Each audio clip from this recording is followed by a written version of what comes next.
In a world where negativity, toxicity, and hatred runs rampant, two superheroes. What? Oh, not superheroes? So like two regular heroes? Not even regular heroes? Just two dudes? Sure, whatever. It's your script. Two nerds who are sick of toxic fandom have made it their goal to rid the world of negativity, 1 hour at a time.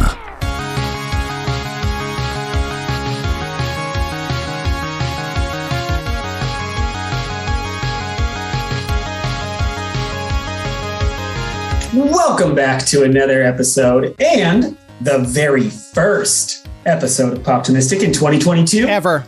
The very first ever episode of Pop-timistic. All the other ones we're deleting. We're starting new. They were warm-ups. Betty White died, so 2022 is like, better just start fresh.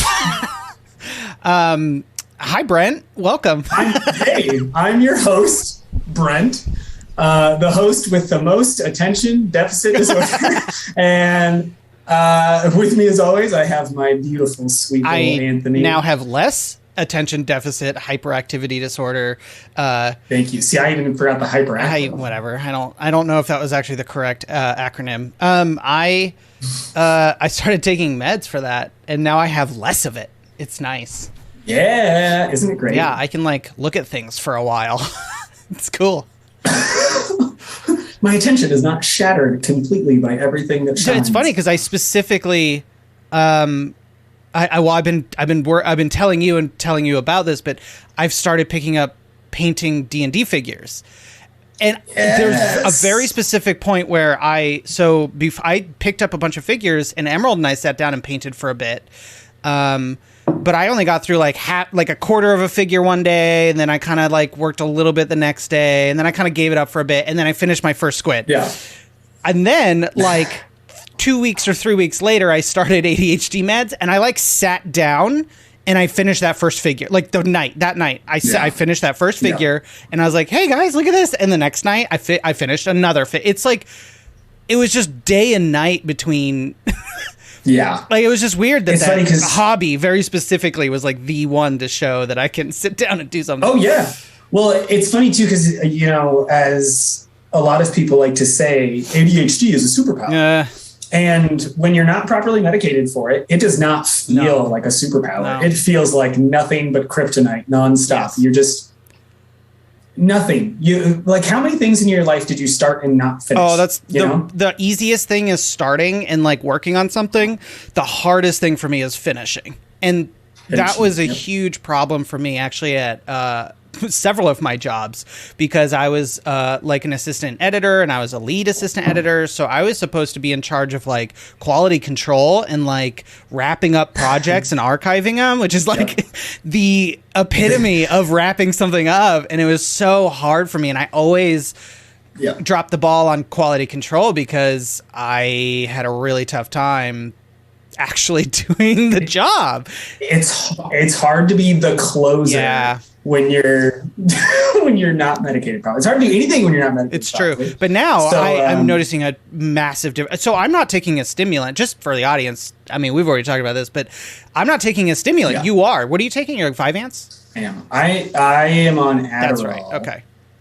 Mm-hmm. I'm on what's called Strattera, which is atomexetine, which is just it's, I guess, an SNRI, which is they tried to create it for antidepressant, and then they realized it doesn't make you not depressed, but it helps with ADHD because there's a couple different kinds. It's like everything. ADHD and ADD are all spectrums. There's different symptoms for everybody, but for me, it's all very special. We're all so special little snowflakes, and for me, my specific symptoms were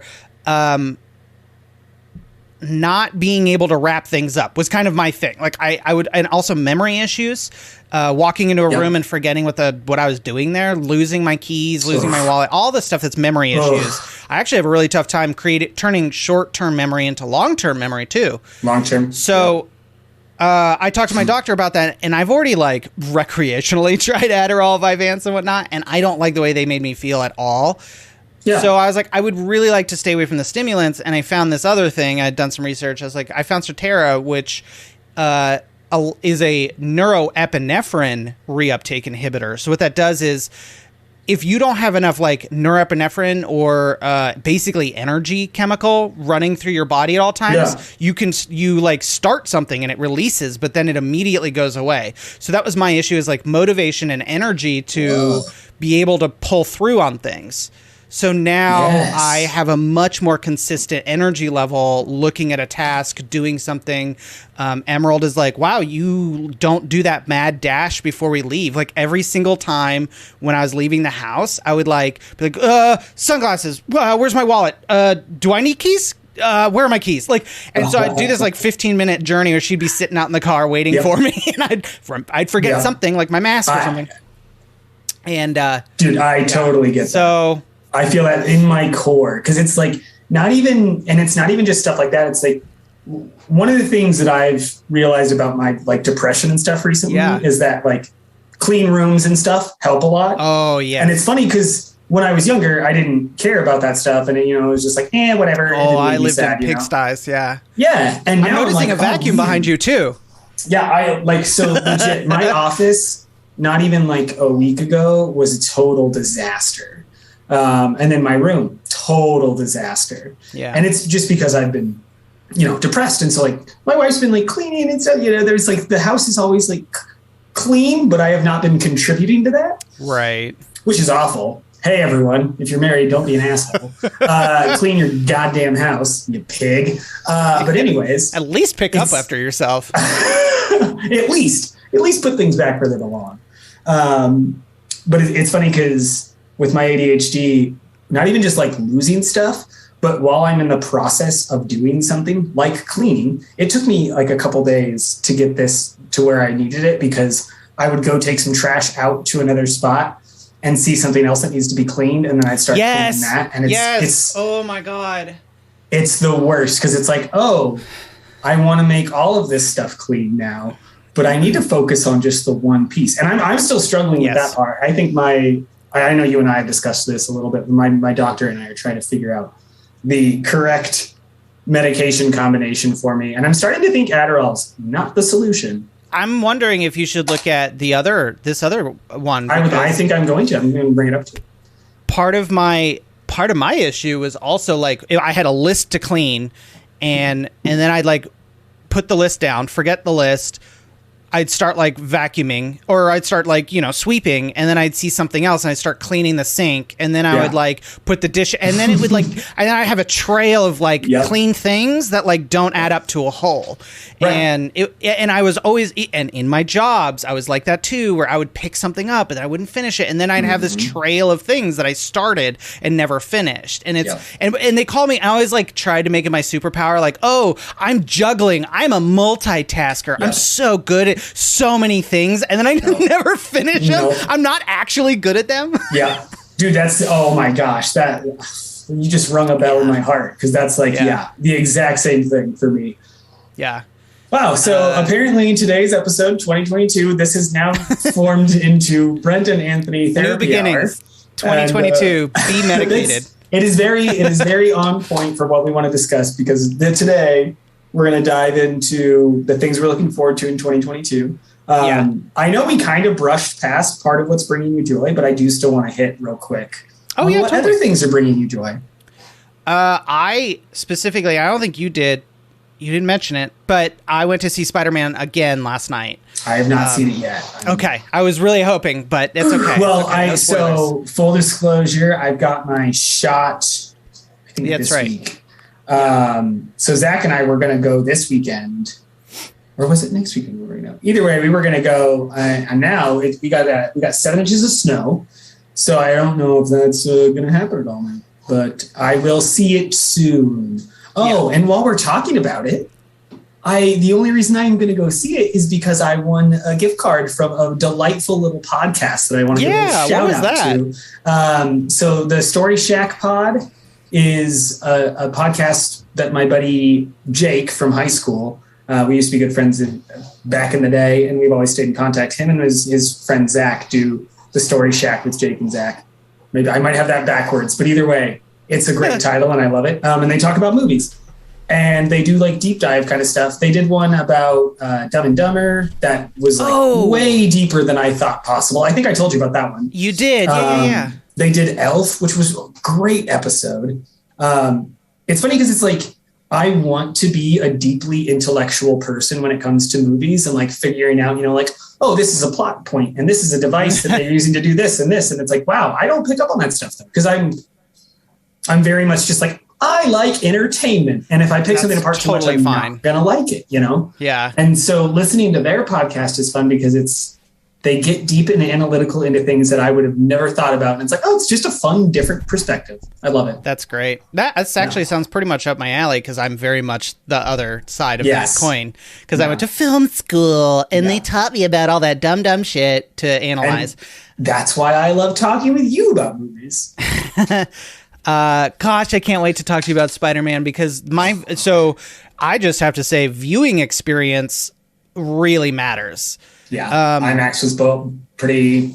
So, well, we went and we specifically made sure to go because we're also still we don't want to get sick. Like, I have a month-long project at work that like I can't be sick for. Like, if I'm sick, a desire to get sick. That's weird.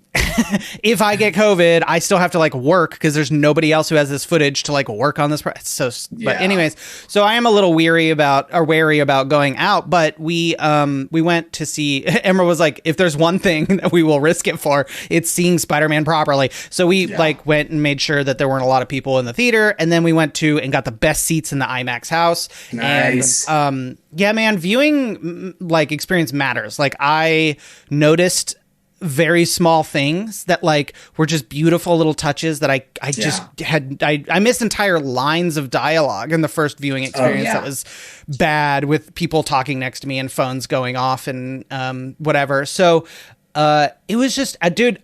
So I teared up like twice the first time I watched it. Yeah. I teared up this time 4 or 5 times. Wow. It's a beautiful fucking movie. So like 1 and 2 are like, okay. Like, okay, so this is my ranking. So like the original ones don't age super well, but like the Tobey Maguire movies are great. Yeah. Andrew Garfield is a really good cast as Spider-Man, but the movies around him suck ass. They're the worst. And Maggie disagrees with me wholeheartedly. She loves those movies. Oh, really? So yes. Oh my God. We need to have Maggie on for a Spider-Man episode. I want to watch them again, but I'm just so afraid because I hated them. Let's do a mandate online viewing of the. And then I gotta shine a light on it. Yes. Well, and let's take one quick little break. Boop, and I will shine one little light on it right now. Ooh. One of the most intense and like sad, but like very artful death scenes. Oh yeah, is when Gwen Stacy dies in the second one. Yes, absolutely. Yeah, Kelly, I guess I can't remember if she said she hadn't seen it or if she just didn't remember the scene, and so she looked it up on YouTube, and I watched it and was like, I forgot how intense that is, and it's like. And that's ripped directly from the comic. Not directly. The scene is a little different, but that very gist of it is the same, where he tries to save Gwen Stacy and in turn breaks her neck in the comics. Here, it's like kind of ambiguous. Like he does break her neck and back, but like he kind of, she hits the floor kind of. So it's like a weird mix, but still. The way that it's shot, it looks like her head actually hits the pavement instead. But I think that is a mistake on their part, because I think it's like, well, the break is what's supposed to be there. And if she would have hit her head. Yeah. Kelly was like, her head would be obliterated from that. Yeah. She would not have the back of the head. I think they could have framed that a little better, specifically to make it his fault in that she because in the comics, it's very much his fault. Right. Yeah, because her neck literally breaks from whiplash of him trying to save her. And I think that's what they wanted to execute, but just missed it by a hair. But I feel like that was an executive. Yeah. Like a Sony executive. Like, well, he should be kind of like, if he didn't, like, it was like a second too late. You know, like maybe it could be like a little more ambiguous. So he's still a hero and he's not just killing people. I think it's like, shut up. There's probably, I mean, with the way that because when she falls, she's got like the arched back thing. Yeah. There's probably a concern about showing a snapped neck in a PG-13 movie as well, like to show how it would actually be. So But I don't know. Either way, it was just one of those scenes that I was like, they put a lot of really beautiful art into this. And some of it is really, really good. And then some of it, which is mostly due to writing, is really, really bad. Yeah, I agree. The writing is the worst part. That's what really, because everything else that they like, the swinging was cool. Oh my gosh. Well, and one of the things, because we were watching the first one of the things that I enjoyed that Kelly had pointed out about it is one of the things I know a lot of people don't like. It's cheesy, is when he's whipping around and he's like saying his cheesy Spider-Man things. It's like, dude, that's what I was saying, is that I think that he's the best Spider-Man cast because he pulls off that snarky in costume banter, which is like nobody, like Tobey Maguire obviously didn't. Tom Holland doesn't either, which is like, I hope that they do that. So, I mean, I'm going to skirt around spoilers here specifically for you, but I am going to talk about the future. So they already said there's going to be 3 more, like another trilogy. Without telling you what's up, there's a sort of soft retcon from this movie, which is really interesting. And they put him into a really interesting, actually, the reason why I think this movie is the best Spider-Man movie yet of all time is that they do. So there's 2 problems I have with like 1 and 2, which is that like he's just Iron Man Jr. He's just, he's not really like Peter Parker in his comic book status quo way at all. And then this one hits. This is the origin story for him, and now it's like a soft retcon at the end that leaves him in a place that I teared up again, even knowing that it was there. It was like, this is where the comic books are. It's beautiful. Like, I won't say why, how, where, when, whatever, but like, I was like, this actually makes me incredibly excited about the future of it. When I was like, I'm okay with this Spider-Man. Like, this Spider-Man is not my Spider-Man. And then I was like, holy shit, this movie fucking rocks hard. And I am really excited for another trilogy because they also leave themselves in a place to be creatively free. Like, the next 3 are going to be very different. And honestly, so like, we're talking about the tone, I think in another episode, is like a John Hughes movie in the 80s. I think they're going to go a different genre. I think they're going to literally change the genre now. Yeah. Which I hope. I think, I think, and it would be good for the character, I think, because it's also like he is now an adult. They're leaving him in an adult way, and he's going to have adult problems. And I think they're going to change the genre, which is super cool. So I'm very excited. I can't wait. I'm so excited. Well, I'm like, very excited for you. Even glimpses of just like the trailers and stuff where like I saw the triple swinging thing where they're all swinging together. Oh, you got spoiled. That's another part where I cried. I actually cried the hardest there because that was one part where I noted, now that I can talk about spoilers, that was what I missed. So they have this moment, and I'm not going to tell you because you have to experience, but they have a moment where they jump off together. Mm-hmm. And then there's this one small shot, and it's specifically what I was talking about. Like, they web each other and like fling each other. It's like a half second, but they web each other. They web each other and swing each other around. And I was like, I fucking missed it the first time, and because I didn't notice it the first time, the second time I cried immediately. I was like, cool. It's so fucking cool, dude. So yeah, I was already hyped for it, and now I'm like, And the writing too is like, every character has the only character that I think doesn't have an arc that I kind of thought was like, wait a second, Lizard's just there. He's just like, he's just a monster who's there. They didn't really do anything with him, but everybody has this amazing little arc. They just were very thoughtful about what scenes go where, and like, awesome. Oh my God, it's so beautiful. Who was the writing team? It's the same guys. Nice. Who, by the way, apparently Maggie knows one of them. I want to say it was Chris McKenna, but he was like pretty unknown when he wrote like Spider-Man Homecoming, or at least was part of the writing team. Because like 5 people write those scripts. Oh, right? For sure. They have to. And yeah, so she was talking about it, and he was like, he had to avoid spoilers when he was telling her because NDAs. That's awesome. But yeah, she knows, she's like hooked in. But it was the same guys.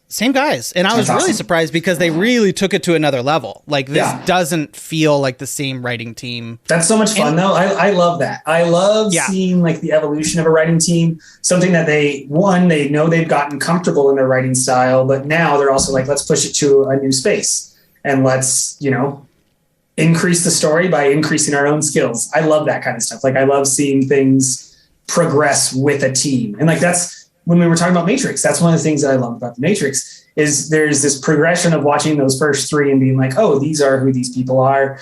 These are the story they're trying to tell. And then we went and watched the fourth one. And it's like, this is the person being who they want to be and like being fully viewed as themselves. And it's like, that's the kind of stuff that I love about seeing through movies and stuff like that. So I'm really, really excited for Spider-Man. I don't know if I've been this excited for a movie in a long time.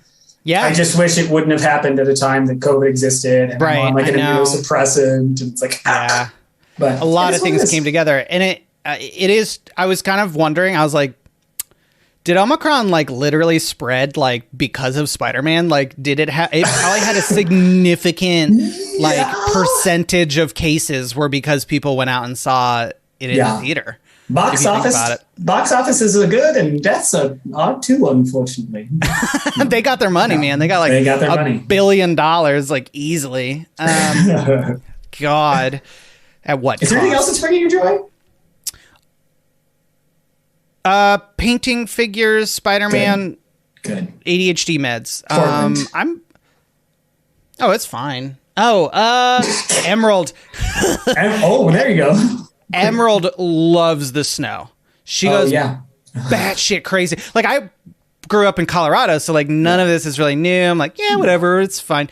And then it snowed like 3 or 4 inches, which was a surprise actually, because apparently Portland doesn't get a ton of snow. Yeah. She like bolted outside. She took Grandpa Cat outside and like she was like, we need to experience the snow. She like did a snowman. It's so fucking cute. Just like the child in her has awoken in the snow. It's so good. You sent me a picture of the footprint note she wrote in the snow for your too. Yeah, it's cute. She wrote, we have a big driveway kind of like, I don't know how to, it's like a street, like we're in a shared dead end. Driveway that goes like behind you guys. Yeah. Right? Well, it's in front. That's all over. It's in front. Yeah, we all face, it's kind of a street, but it's like a smaller street, and we're like all these townhouses are kind of on this dead end. And so she wrote "Happy Holidays" in like the whole street, so that the neighbors could like read it. It was very cute. I got inspired and went and did my own because I had to go shovel snow. Yeah, and all I wrote was "no" and a very big "no" with an exclamation point. Oh, it was effective. I didn't want to shovel, so I wrote "no" and then went inside instead. Yeah, fair enough. I was going to guess that it would be phallic in nature, but that's fine. I don't only talk and write about penises, okay? Oh, do you not only? No. Oh, Brett? Okay, that's cool. You know what everybody's today I learned. Penises. Never. That's the shockingly large. Speaking of Willem Dafoe, no, I'm kidding. What about you, man? Like you keep asking me, what's bringing you joy? Photography's been the biggest one for me recently. I've been taking pictures nonstop. So that's awesome. Really getting into that again. Mental health journey, honestly, is like bringing me a lot of joy because there's a lot of struggles with it, but I know that in the end I'm going to come out better than I was before. So it's, I think it's funny that kind of is what dominated the first half of our conversation was, that is what is bringing me joy is I feel like I'm getting back to being me, and I like me. He's pretty cool. The thing I like about, if I could shine a light on really hard, tough, dark mental health journeys is like, whenever I get into one where it's like it's definitely a valley instead of a peak, I'm like, I know that I'm making progress, and I know that I will come out of this like a better, happier person in different ways, and I will have learned and fixed. And it just, that's what kind of keeps me going. I'm like, I know, like when I'm like, I fucking hate this, I'm like, well, life will go on. I will come out of this, and I will be a better person, and I'll feel better, and I'll know more about myself. And that's for sure. Shine a light on. Well, and one of my biggest things, and I know a lot of people probably struggle with this, but it's, like I feel immense shame about like anything that I do wrong. I also assume that everything I do is wrong. Sure. Which causes a lot of problems for myself. So I've realized that I have like addiction issues and all this stuff because I want to escape my reality of, I don't know how to deal with myself. And so it's very encouraging, which it sounds odd to say this, but it's encouraging to hit rock bottom and like actually hit rock bottom and then see the light at the top of where rock bottom was, you know? And so it's like, I'm feeling really good, clawing my way through and finding pieces of me that I lost along the way. So that's happy. Awesome. Yeah. Yeah. I'm glad that, you can, look on the bright side of that journey, because it's a tough journey. And it's funny. It's because that's, what our whole goal with Pop-timistic was originally was, let's be optimistic about stuff. And I am excited to see where this optimism takes me. I think on that note, we should probably take a quick break-a-rooney. Ooh, look at you doing the break. I love it. I don't think I've ever told us to take a break before. I think this is New year, new Brent. New year, new Brent. It might just be that I feel ashamed for sharing all of that on a podcast just now. So I'm just kidding. Okay. I'm very glad that I shared it. We have a lot that I'm looking forward to, and I think I was not expecting the first half to be us rambling, which I loved. But let's get into what we're looking forward to in 2022. After the break. We got to go sell some shit first.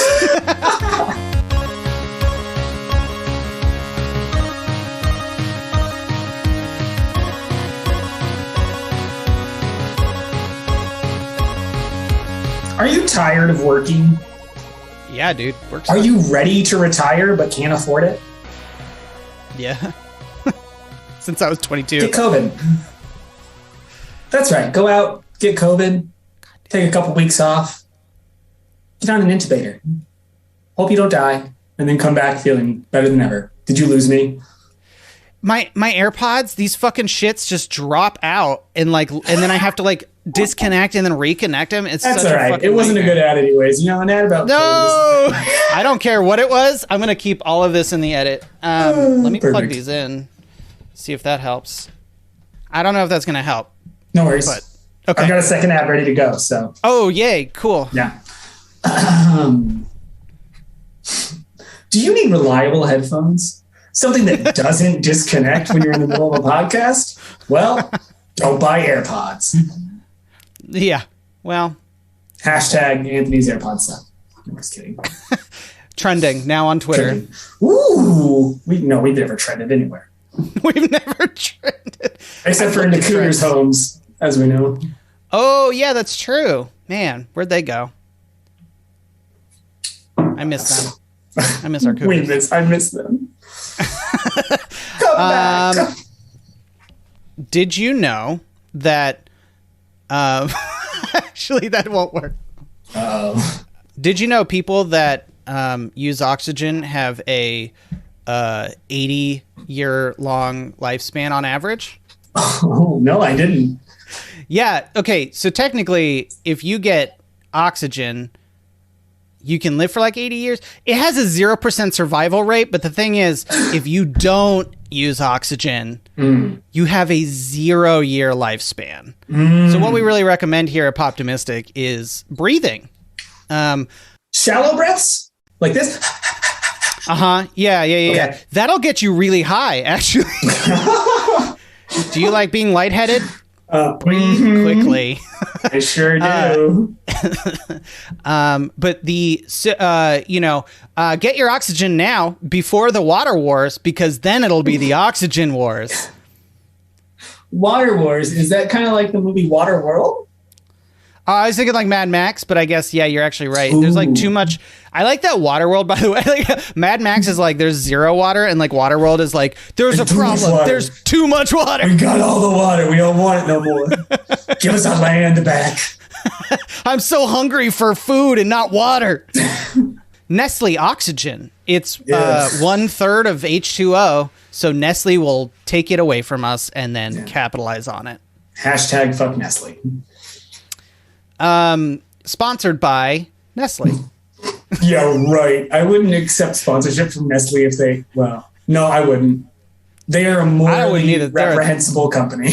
What a terrible company. God, I love it. I think being the most freeing thing about not having sponsorships is being able to shit on talk companies. Shit about everything. We're positive about everything except companies that we despise. Yeah. Not. I forgot another thing that's bringing me joy. I remembered another thing. We'll talk about it when we get back from the break. Oh, don't worry. My AirPods dropped again. So whatever the fuck you just said. God. Cool. I guess I'm gonna try and make it through the rest of this episode. Tattoos. Put stuff on your tattoos, my dude. Yes, yeah. Put stuff on your tattoos, everyone. Number one, if you don't have shitty tattoos, go fucking get one. I know. Yes. I know with COVID, it's a whole thing, but like, but you can find respectful, good artists that take care of their shops and take care of the people there. So I've got one of those. Everyone can find one. You just got to look harder, which is okay. Because then you're going to find someone that shares values that you do. You might make a new friend. That friend might tattoo your body. That's cool. Oh, that's right. Yeah, your friend is the one who puts ink in your skin. Yes, and I speaking of, I actually just set an appointment. Set an appointment. I gave him the deposit a couple weeks ago because he was like, "You're probably gonna want to get that deposit in because I'm booking up fast." And I was like, "Well, you can't be booking up that fast." And then I got the email for my appointment confirmation. It's in August. So he is very, very booked. But I'm very excited because it's I'm doing a There Will Be Blood tattoo. Because There Will Be Blood is my favorite film of all time. Right. I watch it at least once a year. And so I'm going to be getting a Daniel Plainview tattoo and it's going to be like a black and gray. And then he's going to have a bright pink and black milkshake that he's drinking.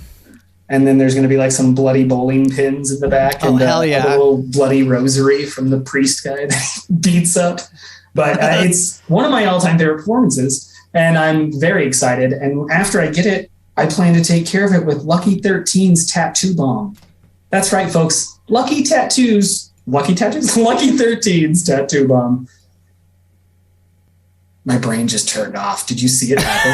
Yeah, I did. Like your eyes went. Yeah, wow. You just put it on your tattoos. It keeps them looking nice and clean. They have an aftercare kit too for when you get a new tattoo. Helps keep it clean, keep you from getting any kind of infections. And then afterwards, when it's all healed up, you just use the balm to keep them looking nice and pretty.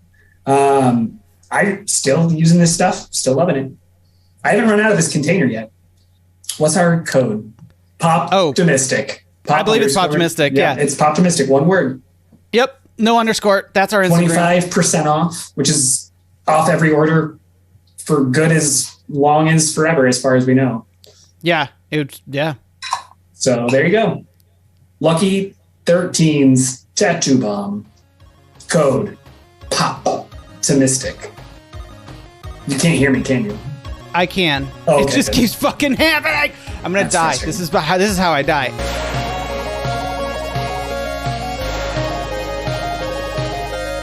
I'm gonna 2022 is packed with fucking movies, but it is like a barren wasteland of video games, which is interesting.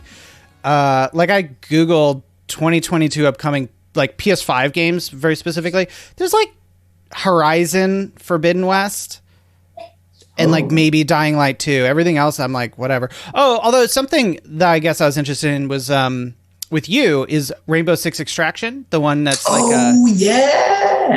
yeah, it's like multiplayer. I like the idea. We brought this up before, I think, but it's what is Rainbow Six? I hated Rainbow Six because I'm just not better than other people, and it's really fast. Siege is tough. Rough. There are people who've been playing for 10 years and just will fuck you up. It's annihilation. But Extraction is like Siege, but for PvE, so player versus environment. So you go in and you're, which is super cool. That's like a kind of a Left 4 Dead situation-ish. You go in and you're trying to extract something from a place that's infested with aliens. And it's so it's that super fast, kinetic, cool gunplay, which I like the gunplay. It's just absolutely. The time to kill is so fast that when I'm playing as anybody else, I just die immediately. It's so frustrating too. It is, yeah. But I'm really excited to try out that style, but as a player versus environment, which we I think you, me, and Chandler have a lot of fun with, Hazard Zone and Battlefield 2042. Oh, absolutely. That became my favorite mode because we had so much fun. And because it's a mix of Battlefield has a good time to kill for that mode too, though. And because the time to kill in that mode is slightly different than the time to kill in their other modes. Yes. And that's something that they considered. And so I'm excited to see something like this because Rainbow Six games in the past, like, I have always been some of the fun ones to play them, and like Ghost Recon, both made by the same studios, and they have always done some fun stuff. But Ghost Recon's, more of their third person. I loved Siege for a little while because Chandler was like, I remember making you guys me crush it, and I hated it and loved it at the same time, and then I just kept dying and dying. I'm really excited for this one too, though. I think it's going to be a lot of fun. But I agree. There's not a lot of video games that are. There's just no. I thought that God of War Ragnarok. Oh yeah, I believe that's coming out this year, that's my other one. I didn't enjoy God of War. The last one as much as I did like God of War 3 was like my favorite game of all time. Right. The like sort of shift into almost Dark Soulsy esque. It is very dark. Yeah. Yeah. That kind of turned me off because that's not my style, but like I started playing it again. I was like, okay, I kind of get this. I just have to get good noob. So I am excited for God of War Ragnarok. That's probably the one I would be most excited about, like that I through this entire list of games that are coming out. People are interested in Forspoken, and I don't know what the fuck that is, but I don't either. Yeah, I don't know. So Horizon Forbidden Dawn and like God of War. Let's talk movies. What movies are coming out? Because is James Bond already out, or is that not out yet? That came out. Yeah, no, that came out. That was awesome, by the way. I don't know, I guess you didn't see it, but that was really good. No Time to Die. Yeah, I didn't know it was out. Yeah, it came out in November, I believe, and then it's out for rent, but I think it's still that like $20 for rent because it's technically still in the movie theaters. Interesting. But yeah, I loved that one. I thought it was really, really, really rad. I think I talked about it with Aaron. Oh, okay, that would make sense. On our episode. Okay, my cat is all over my microphone. Yeah, I think that's why I remember talking about it on an episode, but then I was like, oh, if you didn't know. So yeah, there's a bunch. I'll just kind of go down the list of what is coming out. Thor: Love and Thunder. Oh, I'm so excited about that. Yes. So number one, it's taking from my favorite Thor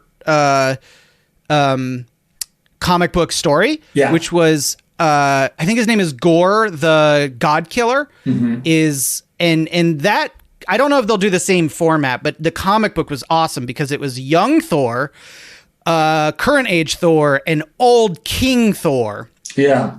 They had to like come together from 3 different times to like beat Gore, who like appeared in his life at different times, which is super cool. But Gore is like awesome. He's being played by Christian Bale, so it's going to be a fucking crazy.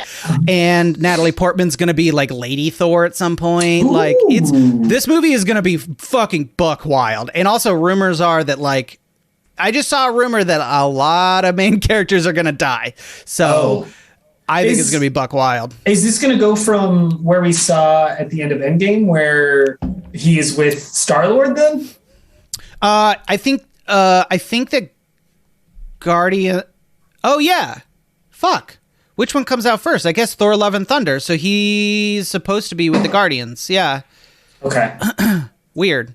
So maybe I thought that Guardians for some reason was coming out first, and that was going to be his departure from Guardians. And then, but I guess this is first. So I mean, I guess they could still do that, but they're probably trying to do whatever the fuck they want. They really can. They'll make money no matter what. Mission Impossible 7. I will just watch whatever this. For sure. He's like almost 60. He's still fucking killing it. This crazy. He's really the only reason to watch those movies anymore, and it's just because he keeps bumping up the stunts. I know. I'm not excited for Wakanda Forever, Black Panther. Oh yeah. Because I mean, I didn't like the first one. I thought there was cool elements, but I didn't think it was a good movie. Really? And then once the actor who played T'Challa died, I was like, well, he was, one of the better parts. Chadwick Boseman. Yeah, and then now what's her face? The woman playing Shuri is an anti-vaxxer and has been fucking up the entire shoot because she refuses to get vaccinated. Are you kidding me? She was the one who was trying. They were gonna like put her, like make her the next Black Panther. Yeah. But now that she's like fucked the movie, like there's like, so this, I just feel like there's no way that they made this movie and made it coherent with like all the rough like scheduling they had, and like they had to completely rewrite it like last minute with his death. Like, yeah, and they should have just recasted, which I respect them for wanting to not do that, but I'm like, you should have just recasted. Yeah. But you know, hindsight 2020, we'll see. If it's a good movie, I'll eat my words and I'll enjoy it. Aquaman, not interested. Spider-Man Across the Spider-Verse Part 1. Not excited at all, clearly. No, I think that'll be a dud. Yeah, I mean, what is there to fucking say? We live in Spider-Man's world. We live in his multiverse. This is just what we're just part of it now. Jurassic World Dominion. I mean, I had fun with the last one, to be honest. Everybody fucking hated the last one. I'll watch Jurassic movies all day long. I don't care. Hell yeah. Like I said this earlier, one brings back all three of them. Sam Neill, Jeff Goldblum, and Laura Dern are all back. Okay. See, fucking, perfect. You got me. You got me. 100%. Sam, if you put Sam Neill in anything, have you follow Sam Neill on Instagram? Because you should. Sam Neill has a delightful Instagram. Oh, does he really? He doesn't post on it very often. Oh, it's always delightful. That's right. He like plays like ukulele or something, right? What is he? Yeah, he's just the shit. He's just a cool ass New Zealander. Friggin' New Zealanders. Back to Multiverse. I am really excited for Doctor Strange: The Multiverse of Madness. Dude, I cannot wait for Doctor Strange. Doctor Strange is one of my favorite Marvel movies. I remember love that movie. It's just, well, okay, since they revealed the title, I was like so fucking down. Yeah. Multiverse of Madness. Yeah. So I follow some leakers and some spoilers. I have found a couple of spoilers that we'll see if it comes true, but I will tease that there are some massive, like, you know how they pulled out Toby and Andrew in Spider-Man. There are more rumors of cameos in Doctor Strange: The Multiverse of Madness that are fucking insane. And it was funny. So there is a little bit of controversy because they did a bunch of reshoots for Multiverse of Madness, and a bunch of people, like, as they always do, like every movie is reshoots. Yeah. But it's a blockbuster always has reshoots. You shoot the movie, you go into editing, and they already have built into contracts that you do a reshoot. It's already scheduled. But every single time the bias fits and they want to say, oh, you know, it's doing reshoots because it sucks and whatever. So that's the internet for you. But this one went through some pretty hefty reshoots, and then everyone was like freaking out, like, oh, it's a piece of shit movie, it's probably a mess. And then literally what I think it was Benedict came out and was like, nah, man, it was built into our contracts, and like we had to fit the reshoots around like actors, and like was very ambiguous. And it's some big fucking names possibly making some appearances. I heard that Wanda will have a huge fight with a returning character that is not in the MCU so far. So my guess, there was the spoiler was just that. That scene description. My guess was James McAvoy as Xavier. That was my guess. I would be so into that. I think, I don't know if they'll do it because this movie sounds crazy. It's like, how big can you make this movie? How many things can you do? My guess is that they're going to like start the mutant thing, but I don't know. I don't know. They have so much to do. So I've only seen one spoileristic thing on it. There's a guy that I used to, when we worked at Sprint. Do you remember Benny? Oh. The comic historian? No. The guy, Benny, I love you, Benny, comic historian. He's pretty big on Twitter and stuff. Stuff. And that's all he does. He talks about comic books and stuff. But one of the things that he posted was a picture. I don't know where it came from, but it's the Avengers logo. I don't remember what the third one was, but the second one was the X-Men's logo. The X-Men logo. And so it's talking about crossing all the multiverse stuff together. Cross-pollination, yes. And I wish I could remember what the other one is. But oh my gosh. I like if we really start mixing it in more, because Quicksilver is our first mix-in with, well, I guess not our first mix-in, but you know what I mean? Like Quicksilver is from that universe. They use the same actor from that universe. Yeah.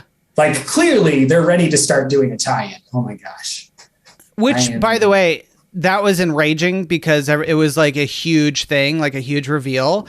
And then literally the writer, the like showrunner came out and did an interview and was like, we didn't think it would be that big a deal. Like, it doesn't mean anything. And I was like, well, I don't believe it for a second. Well, no. Either number one, either fuck you, or number two, you're completely lying. Yeah. You wouldn't just. We'll yeah. Sorry. I know. You wouldn't just choose the same actor for no reason. Oh, you played Quicksilver. That's a great idea. You just got the same character name. Just do it. Morbius, I have no interest. I don't even know what that is. Uncharted. Oh, Morbius is he's a vampire he's in Spider-Man's like rogue gallery, like his enemy. Oh. So Sony is trying to create all these different movies around the villain verse, around all these different Spider-Man villains. Morbius is another one of them. They are so here's what I think they're doing. There is in the trailer, there's a shot of Andrew Garfield's Spider-Man like on the wall, and it said murderer, and it was like a in-universe like canonical thing where Spider-Man is a murderer. Yeah. Everyone thought that meant Tom Holland because of Mysterio setting up that he was killed by Spider-Man. Right. But they specifically used Andrew Garfield's, and I think I will skip over what they do with No Way Home, but I think that Venom and Morbius and Sonyverse will have, now that No Way Home has made $1 bajillion and will continue making bajillions of dollars. I think they're going to bring Andrew Garfield back. Yeah. And I think they're going to have him as the Sonyverse Spider-Man. I'd be okay with that. And just show up, and honestly, fuck yeah. Although, except I'm just like really pissed because I want Andrew Garfield to have more Marvel created and written story. Agreed. Because Sony written story. So like, I have no interest in Morbius. It looks like shit. So here's my thing though. Venom, Let There Be Carnage, by the way, was total shit. We rented it for like $5. Yeah. Turned it off 15 minutes in. Oh, sad. The opening was so bad that even like Emerald, like literally I was like, we can sit through this and try to find the fun stuff. Emerald was like, this is not good. I don't want to watch it. And I was that's coming from someone who loves bad movies. That's not an Emerald thing to say. Yeah. I know. That's crazy. Yeah. So this is what I want. Now, this is what I want to see happen. I want to see Andrew Garfield in Sony and then somehow also in Marvel. But if he's going to be in Sony, I want a movie that starts as live action and then he has to get dipped into the Miles Morales universe from the cartoon. Fuck yeah. Oh, I just came a little bit. Yeah. Okay. Oh my God, that's such a good idea. And then you could even have a point where they have to pull back out into his universe and we get to see like the live action version of Miles and Across the Spider-Verse Part 2. Mm-hmm. Ooh. Part 1 should end with a fucking Garfield tease. Oh my God, seriously. Garfield. Not the cat in lasagna, but Uncharted. Not really interested. Yeah. Avatar 2 is going to be beautiful. Haven't seen the first one. I'm just like, it's going to be beautiful. Oh. I know. Interesting. I've been on the ride at Disney World, though. It's super cool. It's like the coolest. What do you think about Avatar 2, the ride, though? Are you excited for that? Yes. Hopefully it'll be even more wet.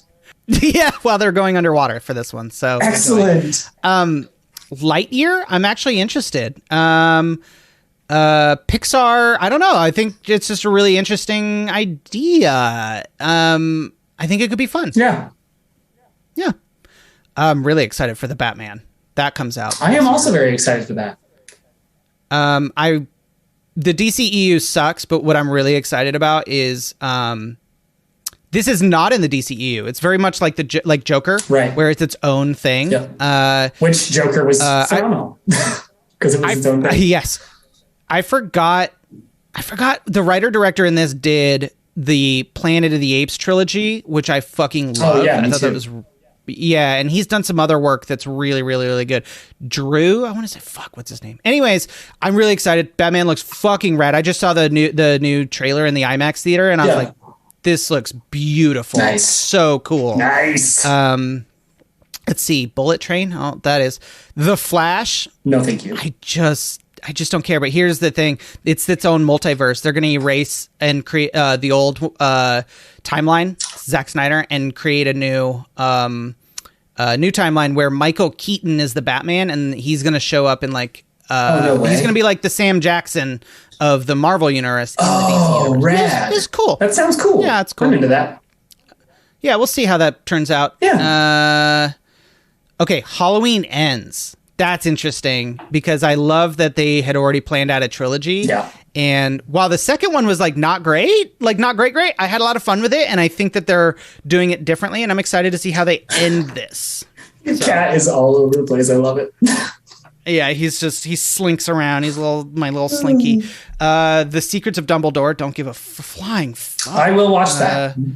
Will you? I will. I actually really enjoy the Fantastic Yeast and Where to Find It or whatever. I think it's mainly because I like Eddie Redmayne or whatever his name is. He's good. He's awesome. And honestly, I was telling Kelly this the other day. I really wish that like we could have a Harry Potter HBO series. Yeah. And remake all of it, because it's not like there's anything bad. I feel like you and I talked about this because it's a book adaptation. They just lose a lot of that. There's just so much that's missing. And like, she listens to she used to listen to the audiobook a lot. And it's like, it's interesting hearing stuff that's like, oh, I never would have known that if I wouldn't have read the book. And it's like, I also don't want to read those books at this point. I want to and don't want to. Like, there's a part of me that's like, I should read those. And then there's a part of me that's like, that's such a commitment. I'll just wait until Dylan's old enough to understand it, and then I'll read them to him. Oh, there you go. Yeah. That's a good So right now it's like, I'd rather take a movie or show that can teach me, all of it, but we'll see. Anything else? I'm going to go. Oh yeah, dude, this movie fucking packed year. Black Adam, which is interesting. The Rock is a superhero. Mm-hmm. Scream. I'm actually I love that fucking series. Yeah, and Scream's great. Just the way that they are doing this one seems like they're doing something interesting and different. And the way that they talk about it makes me just excited as a Scream fan. So, Sonic 2. It was fucking fun. I liked Sonic 1. It was so dumb, but I enjoyed it. I still didn't even see the first one. Top Gun. Slacker.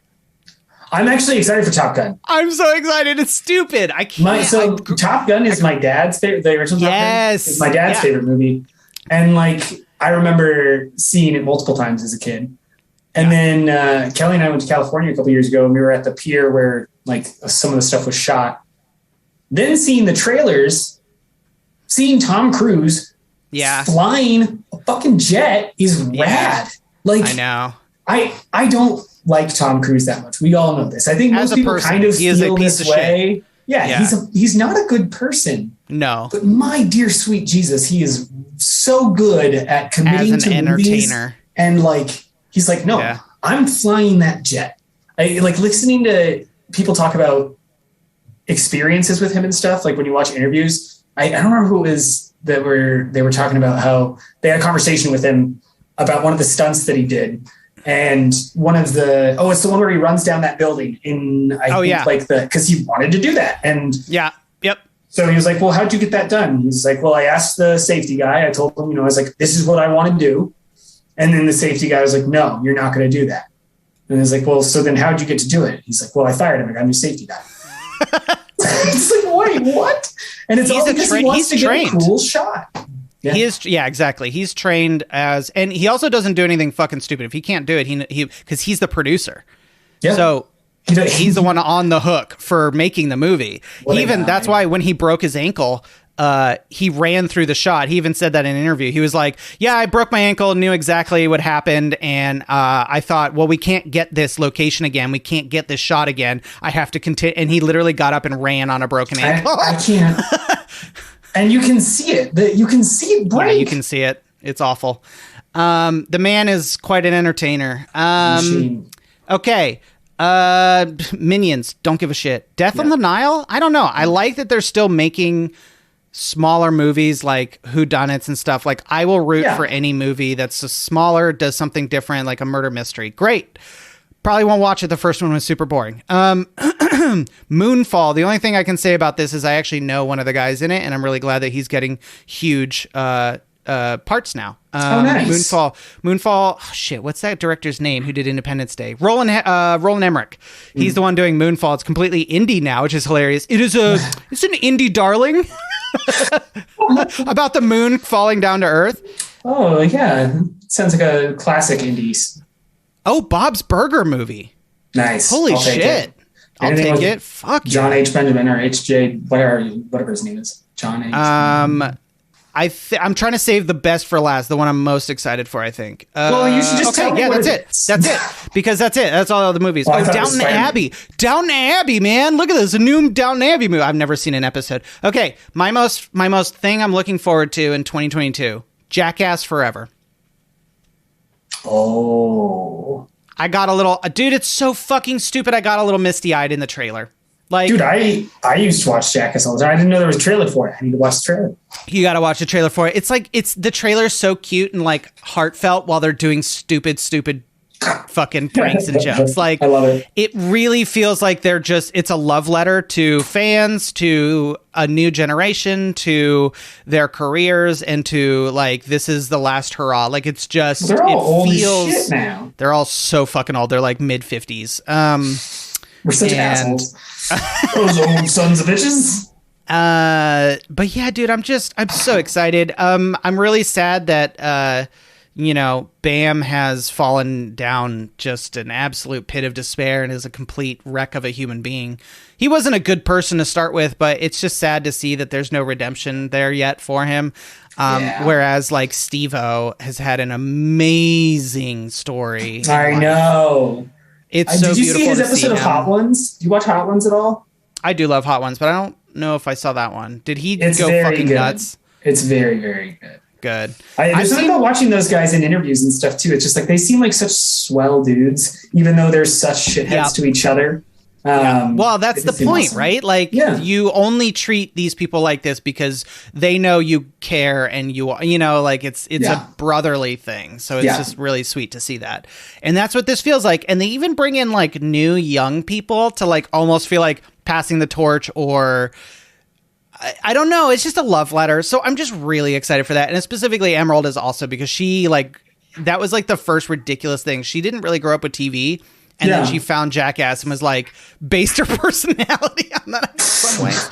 So, anyways, that's what I'm really excited for. Heck yeah. It's going to be a good year. Heck yeah. I'm excited for everything that 2022 has to offer. One of the things that I forgot to mention that brought me a lot of joy that I actually want to mention right now is some of the shorts that are on Disney right now. So Disney has a bunch of shorts that they've been putting out that are all really, really cool. They have one that's called, I think it's called Return to Us. And it's about an old couple, and the husband is like, just like grumpy now because he's got arthritis and he can't dance anymore. And then his wife wants to like go on a walk, but it's all silent and it's all jazz music behind it. Aww. And as he chases his wife out to like go stop her from like going wherever she's going, it starts raining, and in the rain he feels young again and his arthritis doesn't hurt. So he's like dancing and stuff, but it also, when they're in the rain, it transforms them to looking like their younger selves again. And so it's like this really beautiful thing about how he starts to just chase the rain and doesn't want to lose that feeling of what he used to have.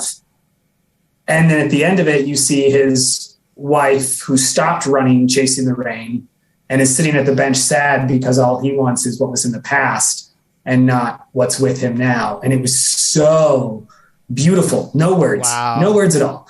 The other one is called... Wait. Is this a Pixar? Is this like a Pixar production? I don't know if it's a Pixar one, but it's all on Disney Plus. Okay. Like 7 minutes. The other one is called Far from the Tree. And it's about a little raccoon and its dad. And it's about ending like generational trauma.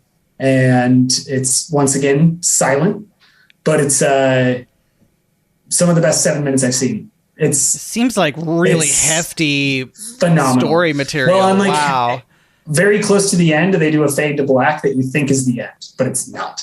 So you just keep watching. But I put it on for Dylan because I was just trying to find something that was like cutesy, and I like left the room, and Kelly had then watched it. She's like, you need to really like actually watch that. I was like, oh, okay. So then I did, and it's amazing. So highly recommend. So cool.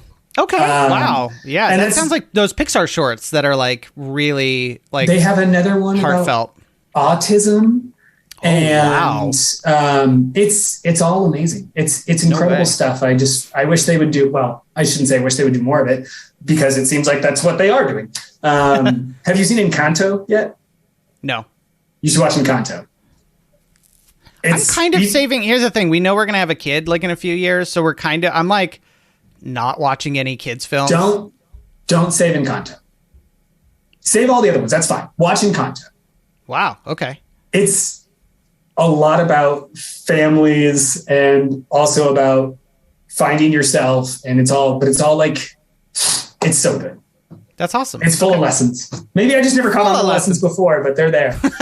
Well, actually, no, there weren't lessons before. We were watching a scene from The Little Mermaid, and I was like, oh my God, they're just talking about how women, like men only want women to be quiet. And well, it's boy. Shocking. But anyways, what a great episode to start off the year. I know. This is really nice. Anything else you want to chat about? No, man, I'm just like excited. Like we'll see what it, I mean, I'm no fucking professional, but I think from what we've heard and seen, Omicron should be sort of the turning point. Yep. Because of the nature of it. It could just like, it'll be endemic and it'll be like the new flu, but it's like, we don't really have to worry because it's much less severe, and that's good. That's great. It also transmits a lot, so a lot of people that didn't get vaccinated will get immunity. Well, immunity just like when you get something and then later you have the antibodies. That's it. So I am looking forward to a more return to normal. After this massive, absolutely outstanding spike we're in. And then just sort of really hoping to get out of the last 3 years and move forward into something new and different and good, and just like explore what people we can be outside of a pandemic. Agreed. Yeah. Can't wait to see what new us do. New us. Look at us. Look at us. Look at us. Well, that's it. You can find us at pop_timistic on Instagram. You can find me at Pirate Cat. Brett.